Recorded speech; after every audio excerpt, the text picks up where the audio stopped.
And yet, day 2 of National Nuclear Reaction brought a call from a producer in New York City who wants to do a reality show with me and Ernestine. And my reaction was, about what? We're not that interesting at home. I'm obsessed with my job.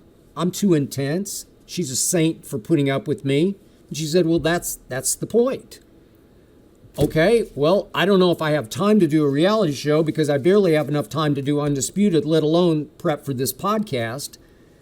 And she said, well, they're hot to trot. And I said, okay, let it fly, pursue it. So that's on the books. And as she announced last week in episode 19, a network has already bought the story of our lives together, which is detailed in a book called Balls that we showed again last week. It's been out for 3 years.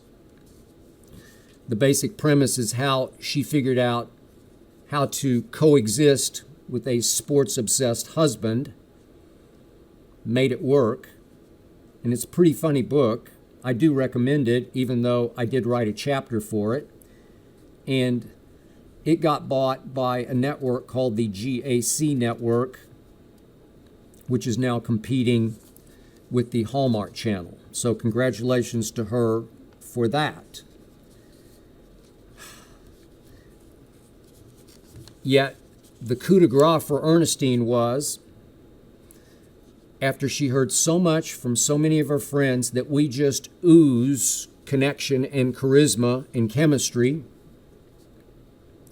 that all of a sudden the New York Post, of all papers, did a big blowout on Ernestine's reaction to a question about what she thinks of LeBron James. And it culminated with, a couple days back, this big blowout story became the cover of the New York Post digital production. And it blew her away because she grew up in and around New York City reading the New York Post. And once again, she wished against all wishes that her mother could be alive to see that. But it was something, and I'll read you a couple of quick parts from it. If you watched or listened to the podcast, you'll know them. But it starts out talking about how Ernestine says, I don't bring up LeBron at home because I'm afraid to. Well, that's a little bit of an exaggeration because she doesn't need to be afraid to. We've never talked about LeBron at home because I don't bring sports home. And she went on to say, I like LeBron. I'm sorry, I'm going to admit it, but I do like LeBron James. I think that he's done wonderful things for being a role model. Okay, I'm fine with that. I've said 1,000 times on TV, I think he's a very nice guy. In a basketball sense, too nice of a guy. She continued on last week's episode 19. I don't have hatred. I saw him walking on Central Park South one day, and I was going to say hi, but I thought he was going to punch me if I told him who I was. Not going to happen, but okay, it was funny.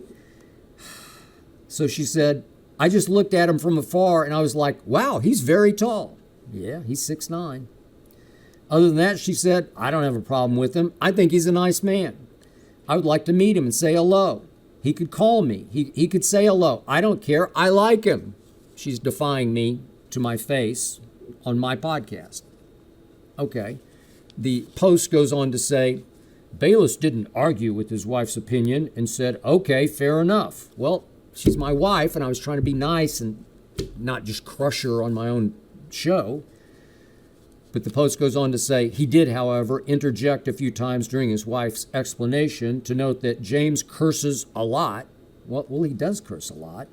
Among other sly remarks, said the Post of me. So what was happening here was, in this story, it worked for Ernestine because she was the hero and I was the heel. I was the villain here. In fact, the second paragraph says, Bayless, who has basically made a career out of bashing James as an analyst with ESPN and now Fox. Well, made a career? No, I haven't made a career. It's like, did I make a career out of praising Michael Jordan or defending the Dallas Cowboys or rooting for the Dallas Cowboys? Or I could go on and on and on and on and on. But that wouldn't work in this story. The story is that Skip Bayless's wife has defied him and she loves LeBron James. And I'm not sure which website did the Photoshop picture, but they took the picture of me and her off the back cover of her book, Balls, and they Photoshopped LeBron's face. I think you can see it behind me right now, and she's hugging LeBron. Okay, I LOL'd. I laughed out loud. So did she.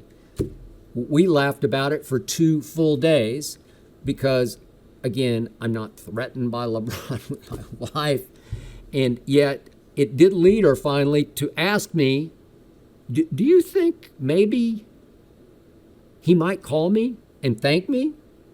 And I thought for a second and I said, no, he's not going to call you. Trust me, he's not going to call you. You're getting a little carried away with that. Well,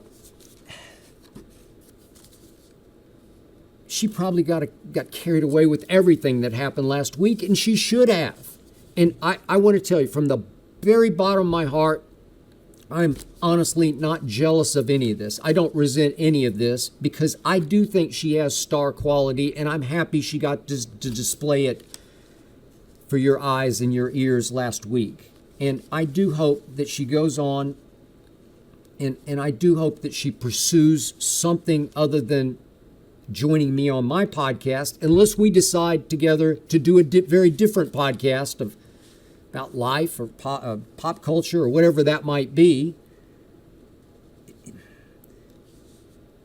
Anything but sports.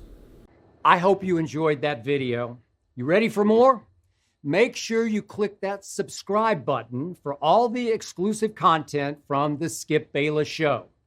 And don't forget to check out the full episode of the show wherever you get your podcasts by clicking the link in the description.